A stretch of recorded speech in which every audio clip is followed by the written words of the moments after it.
جو یوم سب ایام میں سب سے عظیم ہے، جمعہ کریم ہے، جمعہ کریم ہے، جمعہ کریم ہے، جمعہ الحمدللہ وکفا والصلاة والسلام على سيد الرسل وخاتم الأنبياء. أما بعد، فأعوذ بالله من الشيطان الرجيم. بسم الله الرحمن الرحيم.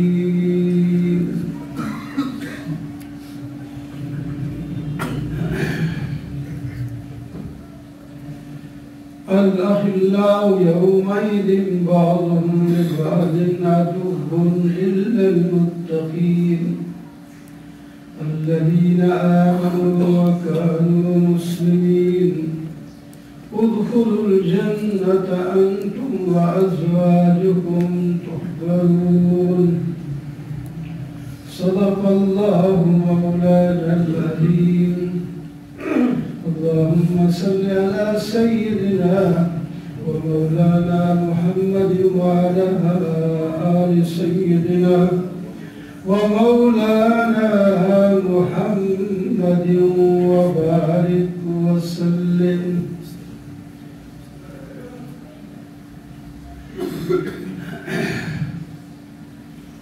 السلام علیکم. وعلیکم السلام. محترم و معزز سامعین، بزرگوں، دوستوں، عزیزوں، جس قرآن کی بات ابھی آپ سن رہے تھے اس کی میں نے آیات تلاوت کی ہیں کہ وہ قرآن کیا کہتا ہے. قرآن کو تو جو بھی مسلمان ہے عظمت کی نظر سے دیکھتا ہے، پیار کرتا ہے، چنتا ہے.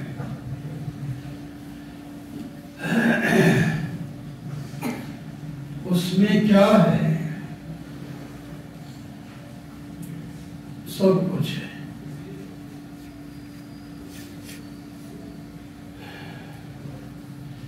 دنیا کی کامیابی چاہو تو وہ بھی قرآن بتائے گا. قبر کی آسودگی چاہو تو وہ بھی قرآن بتائے گا. محشر میں اگر عزت چاہو تو وہ بھی قرآن بتائے گا. جنت میں داخلہ چاہو تو وہ بھی قرآن بتائے گا. جہنم سے چھٹکارا چاہو تو وہ بھی قرآن بتائے گا. یہ ساری چیزیں قرآن ہی بتاتا ہے.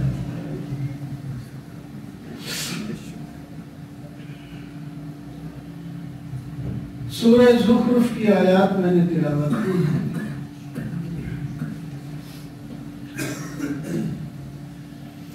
اس میں اللہ تعالیٰ فرماتے ہیں دنیا کے جو دوست ہیں نا، دنیا میں دنیا کی خاطر، مال و دولت کی خاطر، دنیاوی پیار کی وجہ سے ایک دوسرے کے دوست بنے ہیں، وہ قیامت میں دوست نہیں رہیں گے، دشمن بن جائیں گے.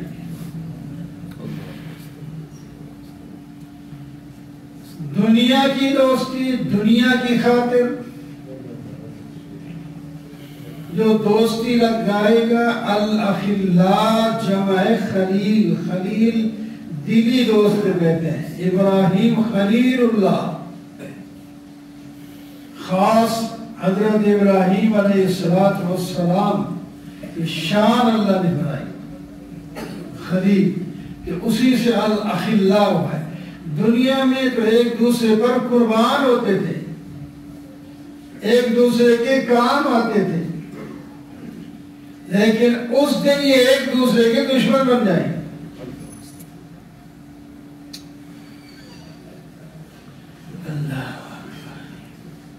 الا المتقین،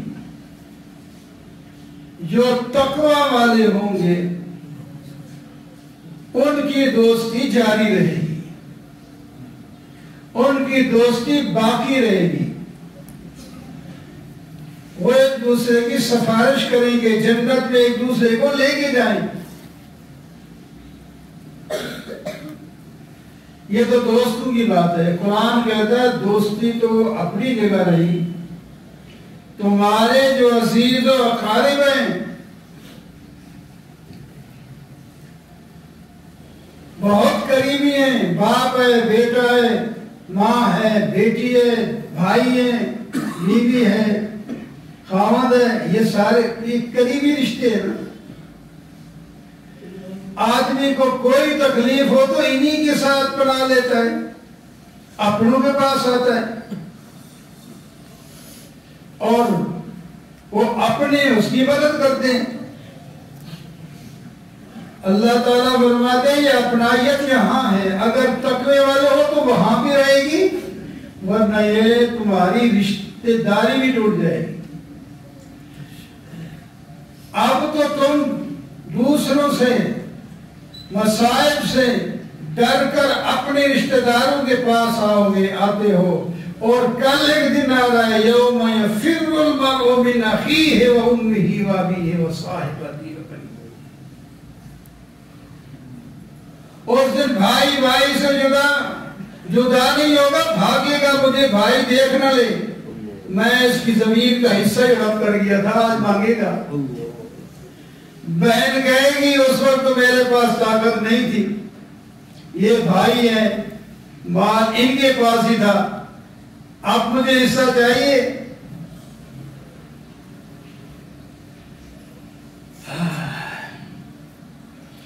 حصے کی میں مثال دے رہا ہوں، پتہ نہیں اور کوئی حقوق ہے، چلو زمین دے بھی دیو، چیز دے بھی دیو، اور بھی بہت سے آپ نے دیکھے ہوں کہ بھائی بھائی سے لڑ رہے، مار رہے، ایک دوسرے کو قتل کر رہے۔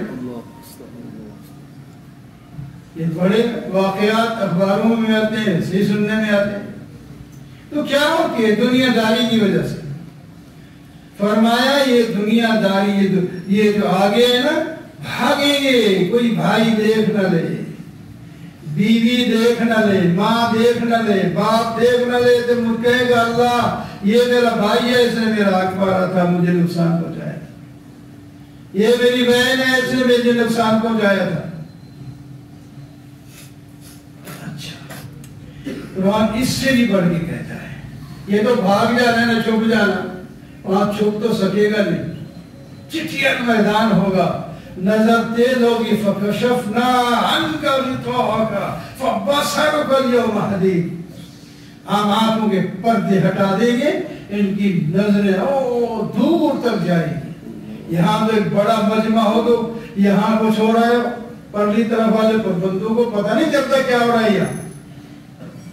وہاں میدان محشر بڑا ہوگا، لیکن نظر بھی لمبی اور طویل ہوگی، دیکھیں گے ایک دوسرے کا حال، وہاں پتہ لگے گا باپ کدھر ہے، بیٹا کدھر ہے، ماں کدھر ہے، بیٹی کدھر ہے، خاوند کدھر ہے، بیوی کدھر ہے، ان سے کیا ہو رہا ہے، یہ قرآن بتا رہا ہے۔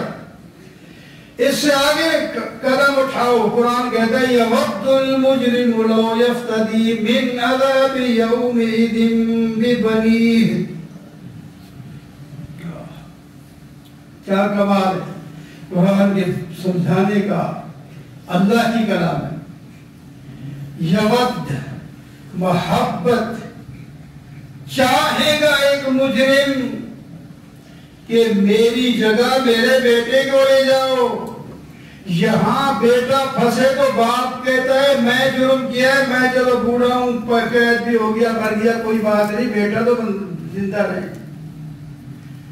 یہاں تو یوں ہوتا ہے، وہاں باپ کہے گا میرے بیٹے کو لے جاؤ۔ یود المجرم لو یفتدی من عذاب یومئذ ببنیہ، سب سے جو قریبی رشتہ جس سے عزت انسان پاتا ہے، میرے بیٹے ہیں۔ اچھا، فرمایا بیٹے کا اللہ نے نام لیا، بیٹے کو لے جاؤ، مجھے چھوڑو۔ وصاحبتی واخی، اور پیار ہوتا ہے بیوی کے ساتھ، بیوی کو لے جاؤ مجھے چھوڑو. اسی طرح ایک ایک رشتہ جو قریبی ماں اور باپ، یہاں تک کہ فرمایا پورے جہان کے لوگوں کو لے جاؤ، جہنم میں پھینک دو، مجھے بچاؤ. یہ قرآن کہتے ہیں 29واں پارہ سورہ المعارج. اللہ یہ لیکن اگر تقویٰ ہو، اب دوستی کا سن لیا، رشتہ داری کا بھی سن لیا. رشتہ داروں کے لیے ہم رشوت کھاتے ہیں، مکان بنا کے دینا ہے بچوں کو، سود کھاتے ہیں بیوی کو خوش کرنے کے لیے. پیسہ آئے گا تو اس کو اچھی سواری لے کے دیں گے. ہر بچے کی الگ الگ سواری ہونی چاہیے، الگ الگ گھر ہونا چاہیے. اس میں ساری زندگی ختم کر دی. اور جب ان کو دنیا میں مذہب دیکھ لیتا ہے نا، جب ان کو اپنی وال کر دیتا ہے، پھر وہ پوچھنے بھی نہیں آتے. پھر ایڑیاں رگڑ رہے، پانی دینے والا کوئی نہیں. کوئی باہر چلا گیا، کوئی کسی علاقے میں چلا گیا، کوئی کسی علاقے میں چلا گیا. بہت پڑھا لیا، بڑی بڑی نوکریاں دلوا دی. اب بوڑھے ہیں، کوئی نہیں گھر میں، خود کھانا ہے، پکانا ہے، اٹھنا ہے، بیٹھنا ہے. تو اللہ تعالیٰ فرماتے ہیں دوستی، یہ دوستی اگر مضبوط کرنا چاہتے ہو نا، یہی رشتہ داروں والی بھی، جب دوسری تقوی والی دوستیاں چل سکتی ہیں تو جس کے ساتھ پہلے رشتہ ہے وہ بھی تو بہت مضبوط ہو سکتا ہے. تقوی والی زندگی گزارو گے تو پھر انہی رشتہ داروں سے آپ کو اونچے درجے بھی ملیں گے. حافظ بنا دیا بیٹے کو اللہ کی رضا کے لیے، اللہ اکبر. حافظ کو حکم ہوگا، حافظ صاحب ہم تو اس سے راضی ہیں، یہ جنت کے درجات ہیں. شروع کر دے سورت فاتحہ سے الحمدللہ رب العالمین، ایک آیت پڑھ اور ایک درجہ اونچا کر. پڑھتا جا، پڑھتا ہی جا. تو جس وقت والناس کا لفظ آخری آئے گا، جہاں کو پہنچے گا وہاں تیرا درجہ ہوگا.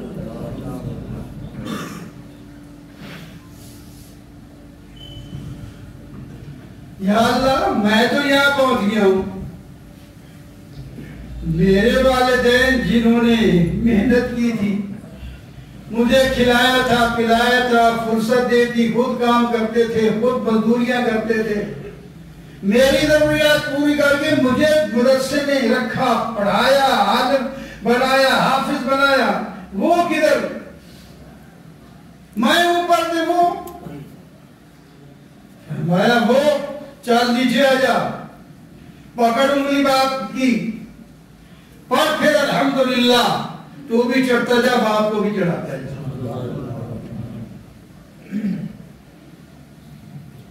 وہی رشتہ دار ہے نا، وہ صحیح تقوی والی زندگی، قرآن والی زندگی میں تو وہی بچہ لے جا رہا ہے اوپر. یہ حافظ نہیں ہے لیکن حافظ کے ساتھ جا رہا ہے. اس نے حافظ بنایا ہے، اس کو محنت کی ہے. دنیا کی اور چیزیں بھی اسے نظر آ رہی تھی، نہیں اللہ کا قرآن اس کو پڑھانا ہے. فرمایا حافظ کے والدین کے سر پر جو تاج رکھا جائے گا اتنا چمکدار اور روشن ہوگا کہ سورج سما جائے گا. فرمایا یہ تو ایک تاج اتنا روشن ہوگا، سورج شرما جائے گا، تو ہم جو حافظ کو دیں گے، جو اس نے خود کلام پڑھایا، آپ خود اندازہ کر لیں ہم اس کو کیا دیں گے. قرآن کی بات نے شروع کی تھی، قرآن کے ساتھ ہی چلتی. قرآن ہے، جڑ جاؤ، آج موقع ہے. کوئی پتہ نہیں ہے سارے مسجد میں جو آئے ہیں پھر بھی آئیں گے. نہیں پتا. ہمارا بیٹا جمعے کا دن ہے، جمعے کی تیاری کے لیے دوائی لینے گئے، چلو جمعہ پڑھانے جاؤں گا. فرمایا وہ بات ختم ہوگی، جتنے پڑھا لیے، آپ تیری لاش واپس آئے گی. خود چل کے گیا، کسی کو لے کے نہیں گیا، ایک طالب علم کو ساتھ کیا بس. بیماری وہیں جا کے بڑھتی گئی. ایک ہی دن صبح گیا اور شام کو جا. تو اس وقت سے کسی کو کوئی پتہ نہیں کس وقت آخری سانس ہے، یہ گیا ہے باہر، یہ واپس بھی آئے گا کہ نہیں، یہ اندر ہے تو باہر بھی نکلے گا کہ نہیں. اچھے بھلے کھا پی کے ہنس کے بچوں کے ساتھ سوتے ہیں، سویرے دیکھتے ہیں تو اٹھتا ہی نہیں. بہت سے آپ نے واقعات سنے ہوں گے، دیکھا تو وہ دنیا میں ہے ہی نہیں، اس کی بس لاش پڑی ہے. دیکھتے ہیں، جنازے اٹھاتے ہیں، رونا بھی آ جاتا ہے، تعزیت بھی کر لیتے ہیں، لیکن کیا ہوتا ہے، تھوڑا سا پرے گیا تو اسی طرح نماز بری پڑی. آخر یہ لوگ آسمان سے تو نہیں اتر گیا، یہ علاقے کے لوگ ہیں. اب تینوں منزلیں بڑی بڑی، اور جب اگلی نماز آئے گی 2 صفحے 3، چلو ٹھیک ہے، کوئی آگے پیچھے بھی جاتا ہے، لیکن اتنے سارا خالی تھوڑی ہو جاتا ہے. اہتمام نہیں کرتے، ہمیں فکر نہیں ہے. وقت طلوع دیکھا، وقت غروب دیکھا، اب فکر آخرت ہے، دنیا کو خوب دیکھا. لیکن یہ ہمیں نہیں، ابھی ہم اور دیکھنا چاہتے ہیں، بہت کچھ دیکھ لیا پھر دیکھنا چاہتے ہیں. کچھ فکر کریں، ہم اپنے آپ کو ساتھ دے رہا ہوں، ہم جتنا کر سکتے ہیں اتنا نہیں کر رہے ہیں، جو کرتے ہیں وہ بھی جتنا کر سکتے ہیں اتنا نہیں کر رہے ہیں، اس سے زیادہ بھی کر سکتے ہیں، زیادہ بھی کر سکتے ہیں. تو فکر آخر آئے تھے ہم سیر گلشن کر چلے، سنبھال والی باغ اپنا ہم گھر چلے. وہ گھر ہے، یہ تھوڑی ہے، یہ تو آئے تھے ہم جا رہے، آئے تھے اب جا رہے. باغ میں سیر، پارک میں سیر کرنے جاتے ہیں، واپس آ جاتے. یہی ہے یہ دنیا، سیر گاہ. اس کو اللہ تعالیٰ نے ہمارے لیے میدان عمل بنا لیا. تو اسی دنیا کے اندر میرے حکم کے مطابق میرے رسول کی اطاعت کر کے سنت پر عمل کر کے آؤ گے تو تمہیں جنت میں پہنچا کر اس پوری دنیا سے 10 گنا زیادہ دیتی. حدیث پاک میں آتا ہے جو ادنا جنتی ہوگا، جس کو کم ملے گا، اس کو بھی دنیا سے 10 گنا زیادہ ملے گا. اس کی طرف ہمیں سوچ کیوں نہیں جاتی؟ دنیا کے کام کرتے ہیں، ہاں جی سال کے بعد 10 سال کے بعد یہ ہوگا. 3 سال کے بچے کو ٹھنڈ کے اندر، گرمی کے اندر داخلہ کرا کے چھوڑ آتے ہیں، اس واسطے کہ دیکھ رہے ہیں بچہ جوان ہوگا ایک دن، تعلیم حاصل کر کے یہ کیا کرے گا، مال حاصل کرے گا، نوکری لگے گی یا اپنا کوئی کاروبار کرے گا. تو ہمیں اپنی آخرت کی فکر کیوں نہیں ہوتی؟ فکر کریں. تو بہرحال میرے دوستوں اور عزیزوں، ہمیں اپنے آپ کو قرآن پاک کے ساتھ وابستہ کر لینا چاہیے، کر لینا چاہیے. آج وقت ہے تو کل جو آیا ہے وہ آسان ہو جائے گا. اگر ہم اپنی مرضی کے مطابق زندگی گزارے تو ہر آئندہ کا جو قدم ہو وہ مشکل چلا جائے گا. وَأَقُولُ قَوْلِي هَذَا وَالْحَمْدُ لِلَّهِ.